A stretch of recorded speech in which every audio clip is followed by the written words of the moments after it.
Disiplin sering dipuji sebagai kunci keberhasilan. Kalau ingin sukses, harus disiplin. Orang besar itu konsisten setiap hari. Dan kalimat-kalimat seperti itu, meskipun benar, bisa jadi pedang bermata dua. Karena tanpa kita sadari, motivasi untuk disiplin bisa berubah menjadi tekanan batin. Bukan lagi tentang bertumbuh, tapi tentang membuktikan sesuatu. Bukan lagi tentang melangkah dengan sadar, tapi tentang mengejar standar yang mustahil dipenuhi. Inilah saat ketika disiplin bergeser menjadi perfeksionisme. Jadi, di permukaan perfeksionisme tampak seperti kedisiplinan yang luar biasa. Orangnya rapi, tepat waktu, selalu ingin hasil terbaik.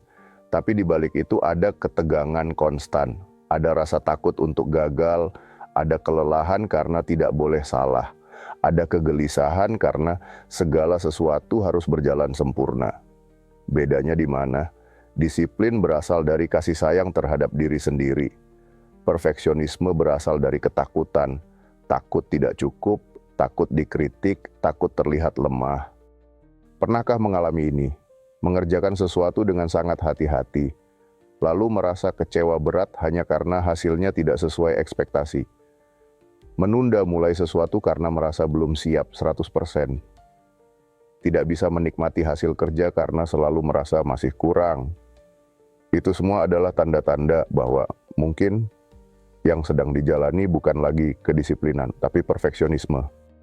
Disiplin sejati mengajarkan kita untuk hadir setiap hari, melakukan yang terbaik sesuai kapasitas. Ia memberi ruang untuk gagal. Ia memahami bahwa tidak setiap hari akan produktif, dan itu tidak masalah. Sedangkan perfeksionisme membuat kita hidup dalam tekanan konstan. Setiap kesalahan menjadi bencana. Setiap ketidaksempurnaan dianggap kegagalan total. Tidak ada ruang untuk istirahat karena istirahat dianggap kelemahan. Saya pernah berada di posisi itu, terjebak dalam rutinitas yang terlihat teratur, tapi sebenarnya melelahkan secara batin. Jadwal padat, produktif setiap hari, tapi tidak pernah merasa puas. Setiap pencapaian hanya terasa sebentar sebelum muncul target baru yang lebih tinggi. Dan ketika tubuh mulai memberi tanda kelelahan, saya tidak mendengarkan. Saya pikir itu bagian dari perjuangan. Tapi tubuh tidak bisa dibohongi. Akhirnya saya jatuh. Bukan karena malas, tapi karena tidak memberi diri sendiri hak untuk bernapas. Dari titik itulah saya belajar bahwa disiplin yang sehat tidak menyiksa. Justru ia memberi ruang untuk belajar, ruang untuk gagal, ruang untuk pulih. Disiplin sehat mengatakan, saya akan tetap hadir hari ini meski tidak sempurna. Sedangkan perfeksionisme berbisik, jika tidak sempurna lebih baik tidak usah. Maka penting untuk bertanya pada diri sendiri. Apakah saya sedang mendorong diri dengan penuh kasih atau sedang menghukum diri dalam diam? Apakah rutinitas saya memberi energi atau justru mengurasnya? Apakah saya bisa tidur tenang di malam hari atau selalu merasa tertinggal? Jika jawabannya condong pada rasa lelah yang tidak selesai, mungkin sudah saatnya meninjau ulang cara kita mendefinisikan disiplin. Kita tidak diciptakan untuk menjadi mesin. Kita adalah manusia, makhluk yang berkembang melalui proses, melalui kesalahan, dan melalui waktu. Dan justru disitulah keindahannya. Kita bisa bertumbuh bukan karena sempurna, tapi karena mau tetap belajar.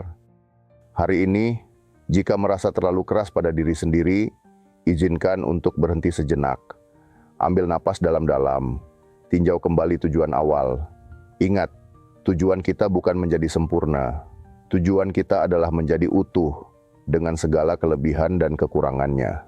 Disiplin bukan untuk membuktikan nilai diri, tapi untuk membentuk versi terbaik dari diri dengan cara yang manusiawi. Jadi mari bangun disiplin dengan kelembutan, berani berkata ya saya cukup, berani menetapkan batas, berani mengevaluasi, bukan menghakimi. Karena dalam jangka panjang, kedisiplinan yang paling kuat bukan berasal dari tekanan, tapi dari penghargaan terhadap proses dan diri sendiri.